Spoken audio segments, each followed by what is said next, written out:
कैसे हैं आप लोग। Welcome back to the video. और आज की वीडियो हॉस्टल लाइफ के हवाले से है कि चाइना में हॉस्टल लाइफ किस तरह है और डिजिटल लेवल पे किस तरह के रूम्स वगैरह होते हैं। मास्टर पीएचडी के हवाले से आपको गाइडेंस मिलेगी, क्योंकि स्टूडेंट जो है वो पूछते हैं हॉस्टल लाइफ के हवाले से। और जो क्वेश्चन पूछा जाता है मुझसे कि गर्ल्स और बॉयज़ का क्या सीन होता है, वो सेपरेट रहते हैं कि नहीं, तो इस हवाले से मैं आप लोगों को इस वीडियो में इन्फॉर्मेशन दूंगा। इसके ऊपर मैंने पहले भी वीडियो बनाई थी, बट स्टिल स्टूडेंट्स के जो है माइंड में क्वेश्चन आते हैं और वो पूछते हैं, तो मैं एक बार फिर आप लोगों को एक्सप्लेन करने की कोशिश करूंगा। अभी जो है मैं हॉस्टल के करीब ही हूँ। जो बिल्डिंग्स नज़र आ रहे हैं आपको, ये हॉस्टल्स हैं। सो हर बिल्डिंग में जो है स्पेसिफिक स्टूडेंट्स रहते हैं, स्पेसिफिक डिपार्टमेंट के।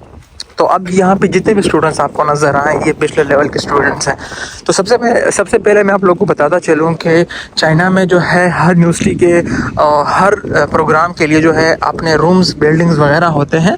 लाइक चाइना में अगर कोई स्टूडेंट्स बैचलर लेवल पे पढ़ता है तो उनके लिए अपना रूम होता है सिस्टम, और अगर मास्टर लेवल पे कोई स्टूडेंट्स यहाँ पे पढ़ता है चाइना में तो उसके लिए अपना अलग रूम का सिस्टम होता है। और साथ साथ में जो स्टूडेंट्स पीएचडी के लिए आते हैं या पोस्ट डॉक वगैरह, उसका अपना अलग सिस्टम होता है हॉस्टल का, बल्कि उनको एक अपार्टमेंट दी जाती है। तो इस वीडियो में आप लोगों के साथ इन्फॉर्मेशन शेयर करना चाहूँगा। अभी मैं जो है हॉस्टल्स के बीचों बीच जा रहा हूँ, जो बिल्डिंग्स आप लोगों को नज़र आ रहे हैं। अब जो पाकिस्तान में हॉस्टल्स होते हैं उनमें थोड़ा सा डिफरेंस है यहाँ और उनके हॉस्टल्स में। अब ये हॉस्टल के सामने मैं खड़ा हूँ, ये मेन डोर है बिल्डिंग का। तो फॉर एग्ज़ाम्पल अब ये स्टूडेंट जो आते हैं अंदर जाते हैं, वापस आते हैं, निकलते हैं, स्कैनर्स लगे हुए हैं, उसको स्कैन किया जाता है और उसके बाद जो है वो बाहर आ सकते हैं और अंदर जा सकते हैं। तो जितनी भी यूनिवर्सिटीज़ हैं चाइना में, जितने भी हॉस्टल्स हैं, सब के अंदर और बाहर हॉस्टल्स और मेन गेट जो है कि सब में स्कैनर्स लगे हुए हैं। और ये बिल्डिंग नंबर 5 है और यहाँ पे भी स्कैनर लगे हुए हैं, अगर आप लोगों को नज़र आ रहा होगा। एक्चुअली गाइस कैन सी, अब जितने भी स्टूडेंट्स आते हैं और वापस जाते हैं ऊपर नीचे, तो सब ने ये स्कैन करना होगा और उसके बाद जो है वो एंटर हो सकते हैं। तो पाकिस्तान और चाइना में डिफरेंस ये है कि पाकिस्तान में तो हम इजीली जा सकते थे और अंदर बाहर छुप भी सकते थे। यहाँ पे टाइमिंग होती है यूनिवर्सिटीज़ की। मोस्टली यूनिवर्सिटीज़ हैं चाइना में, उनका जो टाइमिंग है रात 9 बजे से लेकर 11 बजे तक आपने यूनिवर्सिटी जो है वापस आना है। और यहाँ पे आपका जो है स्पेसिफिक डेटा एंटर होता है कि ये बच्चा, ये स्टूडेंट्स आ गया है या नहीं आया है। सो ये कमरे हैं जो स्टूडेंट्स है, बैचलर लेवल के जो है स्टूडेंट्स है, एसी वगैरह सब कुछ लगा होता है। ये जो आप लोगों को एसी वगैरह, एयर कंडीशनर नज़र आ रहे हैं रूम के बाहर, अब ये चाइनीज़ की रूम है। इनसे तो पैसे, ये लोग पैसे देते हैं 2000 युआन पर रूम के हिसाब से वो देते हैं पर एक स्टूडेंट।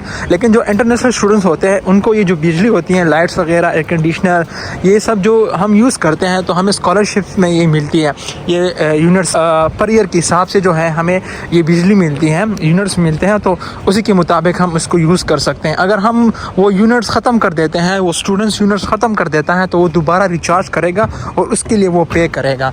तो जितने भी यहाँ पे इंटरनेशनल स्टूडेंट्स हैं उनके रूम में एक सिस्टम लगाया हुआ है जिसके ज़रिए से वो ट्रैक कर सकते हैं कि हमने कितनी बिजली जो है उसको यूज़ किया हुआ है, कितने यूनिट्स हमने इस्तेमाल किए हैं, तो उसी के मुताबिक जो है फिर चार्ज करते हैं। इसी तरह जो है खाने का जो सिस्टम है, मैं उसके बारे में आप लोगों को बताता चलूँ कि चाइना में जितने भी वो है हॉस्टल्स हैं, जितने भी हॉस्टल्स हैं चाइना में, उसके अंदर जो रूम्स हैं उसमें कुकिंग अलाउ नहीं है, आप कुकिंग नहीं कर सकते। जितने भी हॉस्टल्स हैं चाइना में, अगर आपको पकड़ा जाता है कि आप हॉस्टल के अंदर कुकिंग कर रहे हैं तो आपको वो डिपोर्ट कर सकते हैं। बल्कि 1-2 बार जो है आपको चांस दे देंगे, बट आपको ऐसी यूनिवर्सिटीज़ होती हैं जो वो स्ट्रिक्ट होती हैं, तो वो आपको डिपोर्ट कर सकती हैं वो यूनिवर्सिटी। तो हमारी जो है कैंपस के अंदर भी यही सीन चल रहा है।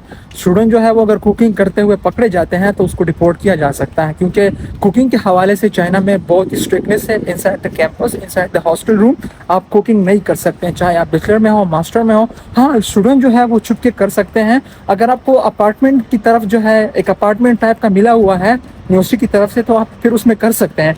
लेकिन अगर आप हॉस्टल के अंदर कुकिंग करते हुए पकड़े जाते हैं चाइना में, तो आपको वो डिपोर्ट कर देते हैं। तो ये हमारा बिल्डिंग है, ठीक है। यहाँ पे हम रहते हैं सारे इंटरनेशनल स्टूडेंट्स, बिल्डिंग नंबर 3 में, ठीक है। और बालकनी वगैरह है। अब मैं रेगुलेशन की, रूल रेगुलेशन की मैं बात करता चलूँ कि ये जो हॉस्टल्स हैं, हमारी बालकनीज़ वगैरह हैं यहाँ पे इंटरनेशनल स्टूडेंट्स की। अगर हम इस बालकनी में यहाँ पे खड़े होते हैं और तेज़ आवाज़ में हम बात करते हैं और कोई चाइनीज़ स्टूडेंट जो है वो डिस्टर्ब होता है हमारी बातों से, तो ये जो है विंडो वायलेशन में जो है शुमार किया जाता है कि आप लोगों ने विंडो वायलेशन की है। तो फिर हमें ग्रुप में मैसेज आता है टीचर की तरफ से कि आपने विंडो वायलेशन की है, दोबारा ये ना करें। अगर आप लोगों ने दोबारा वायलेशन की तो आपसे स्कॉलरशिप काट दी जाएगी, मंथली जो है 1 मंथ की स्कॉलरशिप आपसे काट दी जाएगी। ये अथेंटिक इन्फॉर्मेशन है जो हर कोई नहीं बताएगा आप लोगों को, मैं आप लोगों के साथ शेयर करना चाहूँगा, ठीक है। क्योंकि स्टूडेंट जो होते हैं जब वो चाइना आते हैं तो उससे पहले उनके जहन में मुख्तलिफ़ किस्म के क्वेश्चंस होते हैं और उसी के मुताबिक जो है वो फिर प्लान करते हैं। तो ये सामने जो है गर्ल्स डोम है, ठीक है, और सामने जो है बॉयज़ हमारा डोम्स है।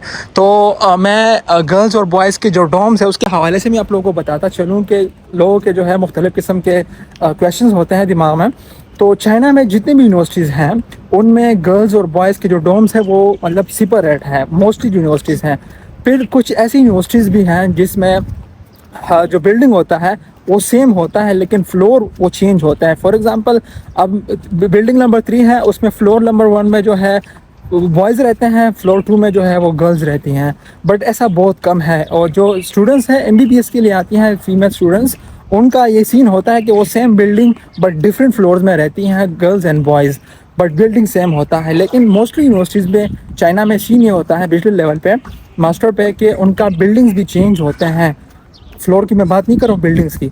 तो जो स्टूडेंट्स होती हैं मेल एंड फीमेल वो सेपरेट रहती हैं और फीमेल के लिए यहाँ पे, सब के लिए यहाँ पे एक ही रूल्स होते हैं सब के लिए, चाहे वो मेल हो या फीमेल हो, सब के लिए एक ही सिस्टम होता है। हर यूनिवर्सिटी में चाइना में आपको प्लेग्राउंड्स वगैरह नज़र आएंगे, फिज़िकल फिटनेस वगैरह का बहुत ख्याल रखा जाता है चाइना में। हर कॉलेज, इंस्टीट्यूट, यूनिवर्सिटी चाइना में जो है आपको ये स्पोर्ट्स ग्राउंड्स और ये जो है एक्टिविटीज़ नज़र आएगी। चाहे आप वॉलीबॉल खेलते हैं, आप फुटबॉल खेलते हैं, आप टेनिस वगैरह, बैडमिंटन, जो भी हो आप खेल सकते हैं। और यहाँ आज मैं आया हूँ कैंटीन की तरफ और मैं आप लोग को दिखाना चाहूँगा कि आप कुकिंग नहीं कर सकते तो हर कॉलेज, हर यूनिवर्सिटी में आपको एक कैंटीन जो है मिलेगा जहाँ से आप खाना खा सकते हैं। और आपको वहाँ उसमें एक हलाल रेस्टोरेंट, हलाल जो है एक दुकान जिसको कह सकते हैं, सिंपल वर्ड्स में पश्तो में हम कहते हैं, वो आपको मिलेगा, ठीक है।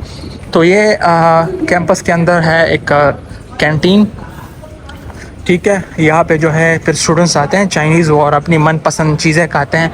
अनफॉर्चुनेटली हम नहीं खा सकते हैं क्योंकि यार स्मेल का प्रॉब्लम होता है, यहाँ पे हमें इशू होता है। जी ये खाने हैं इनके, तो जो स्टूडेंट्स होते हैं वो यहाँ पर आते हैं और खाते हैं, ठीक है।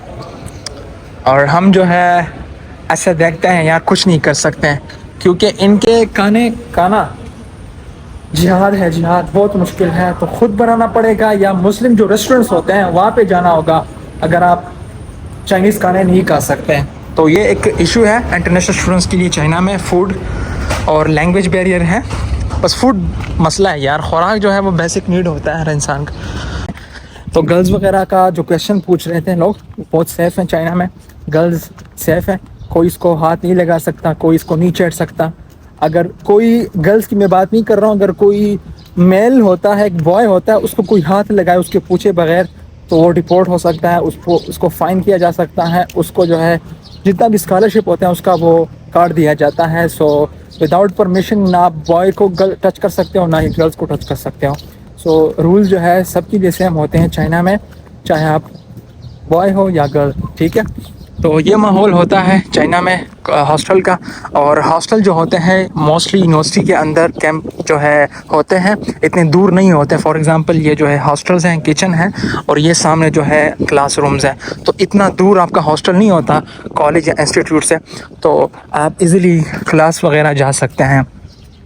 ये मेन डोर है, मैं आप लोगों को बता रहा था कि जो मेन स्कैनर्स होते हैं वो मेन डोर पे भी लगे होते हैं और आपके हॉस्टल पे भी लगे होते हैं।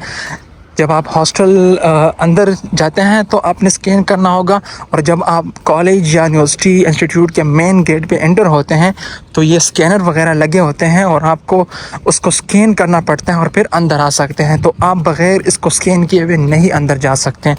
तो इतना सेफ़ है चाइना स्टूडेंट्स के लिए। So it was all about hostel life in China. और पाकिस्तान और चाइना का जो हॉस्टल लाइफ होता है वो चेंज होता है। चाइना में जो हॉस्टल लाइफ होता है थोड़ा सा स्ट्रिक्ट इस लिहाज से होता है कि बच्चा जो है, स्टूडेंट जो है वो मतलब रूल्स वगैरह की ख़िलाफ़ वर्जी ना करें, उसका जो है ख्याल रखें। और जो है ऐसी कोई अनहेल्थी सिचुएशन क्रिएट ना हो हॉस्टल के अंदर। तो इस वजह से थोड़ी सी स्ट्रिक्ट होती है इनके पॉलिसी। ठीक है, पाकिस्तान में तो ये सीन नहीं होता, कोई क्या करे कोई ना करे, बट पाकिस्तान में भी डोर्स वगैरह जो होते हैं हॉस्टल के वो लॉक होते हैं, लेकिन इतना वहाँ पे ख्याल नहीं रखा जाता जितना चाइना में होता है। ट्रूली स्पीकिंग, मैं पाकिस्तान में भी हॉस्टल में रह चुका हूँ और यहाँ पे भी रह चुका हूँ, रह रहा हूँ, अभी खुद भी एक्सपीरियंस कर रहा हूँ। तो इस लिहाज से मैं आप लोगों को बता रहा हूँ। आई होप सो कि ये वीडियो आप लोग को पसंद आई होगी। जो भी क्वेश्चन हो रिगार्डिंग स्टडी इन चाइना तो आप लोग कमेंट सेक्शन में पूछ सकते हैं, या हॉस्टल वगैरह के लिहाज से कोई भी क्वेश्चन हो आप पूछ सकते हैं। तो इंशाल्लाह we will try to help you, और आपको इंशाल्लाह आंसर जवाब कमेंट सेक्शन में ज़रूर मिलेंगे। So thank you so much for watching this video. इंशाल्लाह see you in the next video.